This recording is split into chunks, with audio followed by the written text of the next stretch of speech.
this is it, right? This is you're in the fight capital of the world. It's your first time fighting in Vegas. When did you first envision that this was going to be, part of your destiny?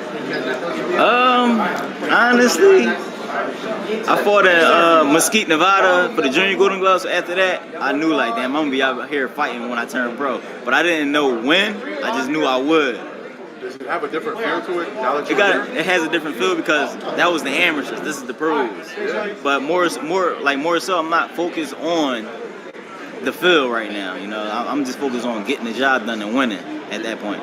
How do you compartmentalize, hey, this is a dream for you, this is where you work to get to, knowing that you got bigger and better things on the horizon and you handle business next Saturday? I feel like this is what I'm supposed to be doing right now. I feel like I'm here for a reason. I don't take everything and, let the bright lights and nothing get to me or get the best of me right now. This is what I'm supposed to be doing. This I feel like this was made for me. I was made for this.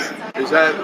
And I take that mindset and I go in and I just do my thing. So you're from Philly, right? Yeah. I mean, that's the mentality of Philly. When did that get instilled in you? How did that mentality develop? I feel like how I was raised, the things I was raised around, the things I seen growing up. My mom raising me without a single mother for three other females. So it was like I had to be tough in my own ways. And then when my father came home and got me into boxing, it just was I was already Philly. Yeah. So what appealed to you about boxing? Why did you start? Why did you want to do this? My father came home and got me into boxing. So it was like I didn't want it. He came home, tried to, build a little relationship. I was 10 years old. First time of me really being around him was when I was 10, when he came home. Yeah. So by the time I hit like 12, he just tried to get me into something. I ain't had no trophies as a kid. I was being around a bunch of females. So once he got me in the sport of boxing, I'm competitive. Yeah. I wanted to be better than the ones that was on my team, and that's what I did. How long did it take for you to fall in love with boxing? Was it right away, or when did that actually click? I feel like I gotta say right away because how competitive I am. I wanted to be better than them, and once I seen I started getting good and they went to tournaments, I said, I want to go to a tournament and compete too. And right then and there, I'm like, that's what I want to do. I was running daily. I was working out. Then, of course, I had my times where it got a little boring, but I stayed on track. How did you power through that when it was boring? I feel like that was God. I feel like, God keeps you on a certain path. Certain things that we question ourselves, like, man, you don't even know how you stayed on track. You just did. I feel like that's the path that God made for you, honestly. Yeah. At what juncture, right, whether it be in the amateurs, whether you turn pro, did being a world champion, did this stage become a goal? When I turned pro. Right away? Yeah, when I turned pro, I said, all right, this is what I want to do. I said, this is the first weight class I've came in when I turned pro. It was the super bantamweight division. And I became a champion at my first weight class. Now, the second fight of being a world champion, I'm unifying.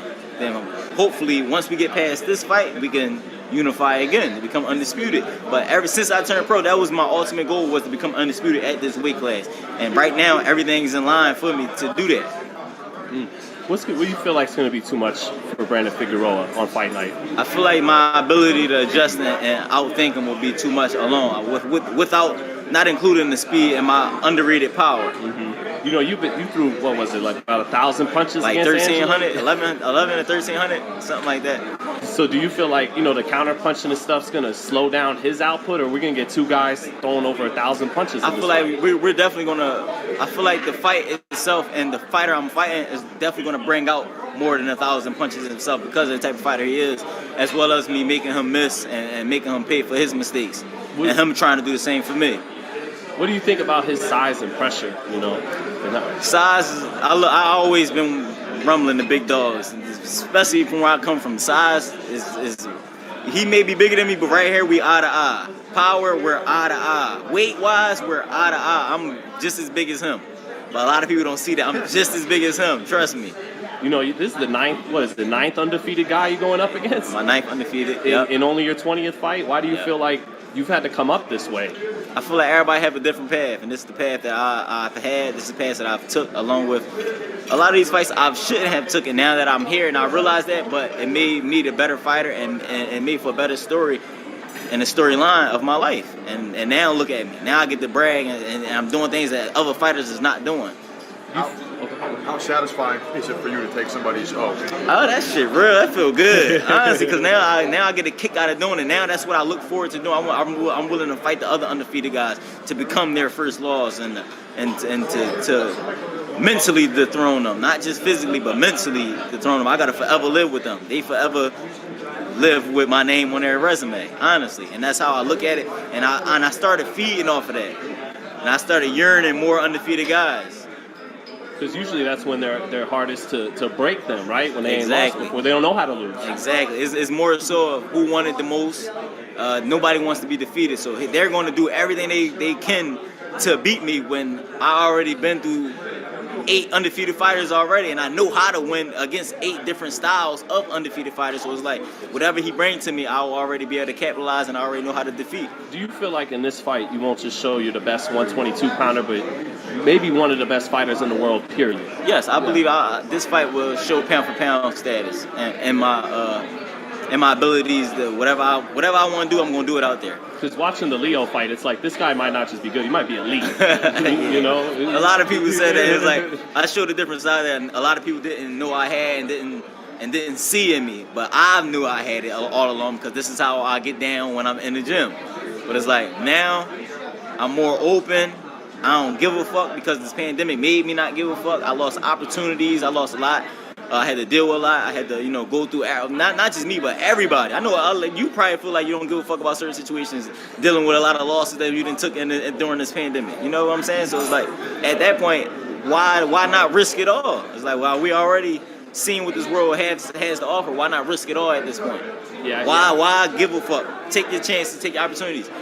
Yeah, I've shed some fucks in the last year. I have. But, speaking of the monster at 118 in New Way, what if he ever jumped up to one? You guys seem like you got some other fights to take care of right now. Yeah. But what if he ever jumped up and wanted that smoke at 122? I mean, if he jumped up, it had to be in a matter of when he jumps up. Because I at this point, get past Brandon.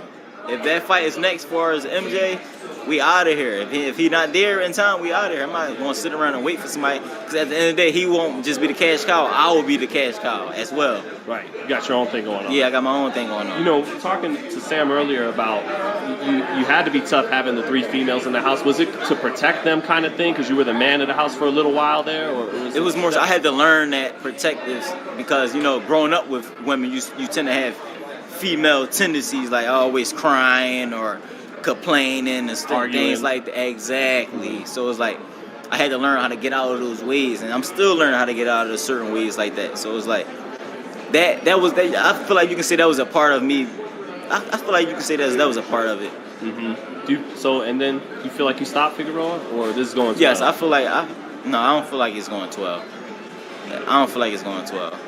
Is part of you surprised that he's getting in the ring? Because it's like, it's a good-looking kid, 23 years old, Mexican, got the green belt. You would think they want to milk that a little bit before they throw him in there with a killer. How things was orchestrated, he was bound to walk into me either way. See, at first they was calling me out of my career, then, things took a turn. And once we fought on the same card 2 times in a row, and I got stoppages just as well as he did, it was like, we're going to, orchestrate this thing, go around it. But now we here, there's no need for him to. That's why I feel like that's why he's saying this may be his last fight at 22. Yeah, you feel like if it were really up to his team, they would have sidestepped you. Yeah, but it wasn't up to them. They've signed contracts prior to the Neri fight that the winner will fight me. So it's like it was no getting out of that. Right. You might have been hoping Leo pulled it off. But. Yeah, no matter how they looked at it.